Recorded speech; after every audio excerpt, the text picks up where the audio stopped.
Hello दोस्तों, मैं हूं निशांत और आज मैं आपको गरीबी रेखा के निर्धारण के बारे में बताऊंगा। तो पहली बार भारत में गरीबी रेखा का निर्धारण योजना आयोग के द्वारा सन 1962 में किया गया था। यह भारत में पहली बार गरीबी रेखा के निर्धारण के लिए किया गया प्रथम प्रयास था। इसके लिए मानक मूल्य के रूप में 1960-61 के 20 रुपये प्रति माह प्रति व्यक्ति उपभोग व्यय को स्वीकार किया गया। तो प्रथम 20 रुपये को प्रथम बार मानक मूल्य के रूप में स्वीकार किया गया था। उसके बाद रथ दांडेकर की अध्यक्षता में एक समिति बनाई गई जिसने आमदनी के बजाय कैलोरी उपभोग को मानक रूप में स्वीकार किया। इससे पहले रथ दांडेकर से पहले आमदनी को गरीबी रेखा के निर्धारण के लिए मानक माना जाता था, लेकिन रथ दांडेकर ने कैलोरी उपभोग को प्रथम बार मानक रूप में स्वीकार किया गया। तो रथ दांडेकर ने शहरों और ग्रामीण क्षेत्र के लिए अलग अलग कैलोरी दी। उनका मानना था कि शहरों और ग्रामीण क्षेत्र में व्यक्ति अलग अलग परिश्रम करते हैं, इसलिए उन्होंने कैलोरी को भी शहरी और ग्रामीण दो क्षेत्रों में विभाजित किया। उन्होंने शहरी क्षेत्र के लिए 2095 कैलोरी प्रति व्यक्ति प्रतिदिन और ग्रामीण क्षेत्र के लिए 2435 कैलोरी प्रति व्यक्ति प्रतिदिन निर्धारित की। तो ग्रामीण के लिए 2435 कैलोरी, जो कि शहरी से ज़्यादा है। इसका मतलब ग्रामीण क्षेत्र में लोग ज़्यादा परिश्रम करते रहे हैं। बाद में रथ दांडेकर का यही फॉर्मूला गरीबी रेखा के निर्धारण के लिए माना गया। उसके बाद समय समय पर कुछ समितियां बनाई जाती रहीं जो कि गरीबी रेखा का निर्धारण करती रहीं। तो पहले समिति बनाई लकड़ावाला समिति। यह समिति सन 1989 में बनाई गई। इसके अध्यक्ष थे प्रोफेसर डी.टी. लकड़ावाला, जिनके नाम पर यह समिति बनी।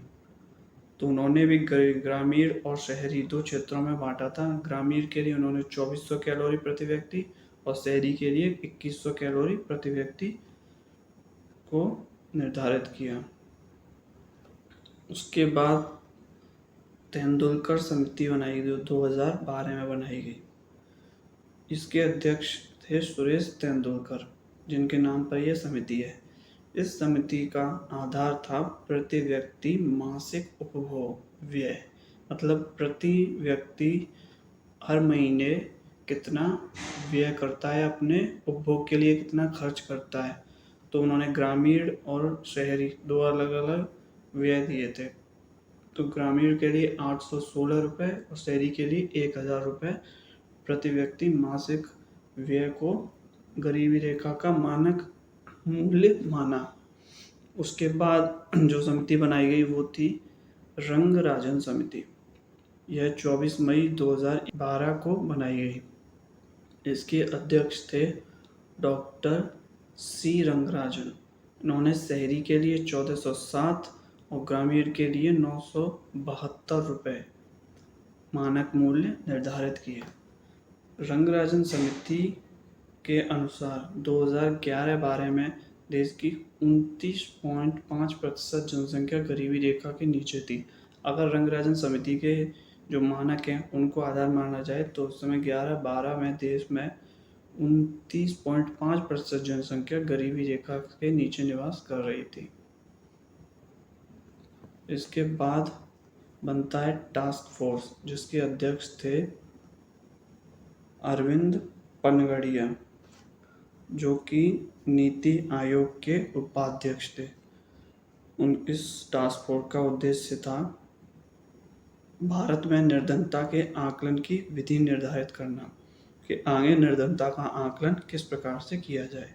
दूसरा उद्देश्य था कि निर्धनता की परिभाषा को विकसित करना और निर्धनता के निवारण के लिए एक दिशा तय करना।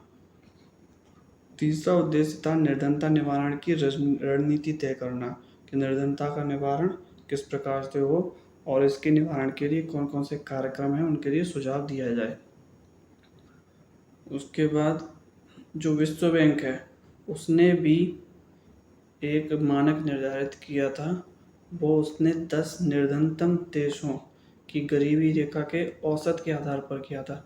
सबसे पहले विश्व बैंक ने 10 सबसे गरीब देशों की गरीबी रेखा को लिया और उनका औसत निकाला, और औसत के आधार पर उसने एक गरीबी रेखा का निर्धारण किया जो कि थी $1.25 प्रति व्यक्ति प्रति आय। तो विश्व बैंक ने $1.25 को, ध्यान रखिए डॉलर को, गरीबी रेखा के लिए मानक माना था। अगर ये वीडियो आपको पसंद आया है तो इसे लाइक करें और इस चैनल पर नए हैं तो सब्सक्राइब। अब हम मिलते हैं अगली वीडियो में, तब तक के लिए गुड बाय।